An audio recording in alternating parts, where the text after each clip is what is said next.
RJD जो लंबे समय से अपने कोर में मुस्लिम यादव समीकरण पर निर्भर रही है, जानती है कि सत्ता में वापसी के लिए उसे इस सोशल बेस को तोड़ना होगा। आईएमआईएम और आरजेडी के बीच सीधा मुकाबला है। इस कहानी को केवल वोट कटवा कहकर खत्म नहीं किया जा सकता है।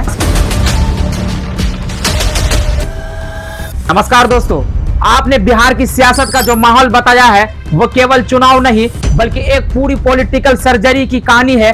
जो लोग समझते हैं कि ये सब आम जोड़ तोड़ है, वो शायद 2025 के चुनाव की गंभीरता को कम आंक रहे हैं। ये सिर्फ एक दो नेताओं का पाला बदलना नहीं है, ये क्षेत्रीय जाति समीकरणों को रिसेट करने की एक सुनियोजित चाल है। आइए इसे 3 बड़े पॉइंट्स को डिकोड करते हैं। जब संतोष कुशवाहा जैसे नेता जो पहले जेडीयू के थे आरजेडी में शामिल होते हैं तो यह सिर्फ एक सीट का गणित नहीं है बल्कि वोट शेयर में शिफ्ट का संकेत है। कुशवाहा समीकरण बिहार में कुशवाहा कोयरी वोट बैंक काफी बड़ा है और यह परंपरागत रूप से नीतीश कुमार के साथ रहा है। आरजेडी जो लंबे समय से अपने कोर में मुस्लिम यादव समीकरण पर निर्भर रही है, अब जानती है कि सत्ता में वापसी के लिए उसे इस सोशल बेस को तोड़ना होगा। लक्ष्य 30% से 40% की छलांग।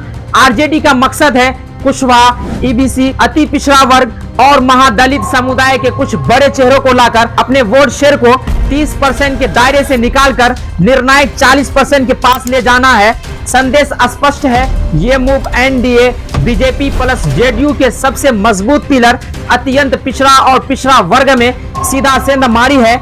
आपने सही कहा, सीमांचल में एआईएमआईएम और आरजेडी के बीच सीधा मुकाबला है। इस कहानी को केवल वोट कटवा कहकर खत्म नहीं किया जा सकता है। असदुद्दीन ओवैसी का मकसद केवल जीतना नहीं बल्कि यह साबित करना है कि उनका वोट निर्णायक कटवा नहीं, अगर वो कुछ सीटों पर भी एनडीए को फायदा पहुंचाते हुए आरजेडी को हरवाते हैं तो उनकी राजनीति सफलता मानी जाएगी। तो दोस्तों, 2025 का चुनाव सिर्फ सीमांचल या पटना की कहानी नहीं है, ये उस बिहार की कहानी है जहां लोग अब सिर्फ जाति नहीं काम और करिश्मे से नेता चुनना चाहते हैं। लेकिन क्या वाकई ऐसा होगा या फिर वही पुराना खेल, वोट बैंक की राजनीति, विकास के नाम पर भाषण और फिर अगले 5 साल की खामोशी? सोचिएगा जरूर, क्योंकि इस बार चुनाव में सिर्फ नेता नहीं, हम सब की सोच की भी परीक्षा होने वाली है।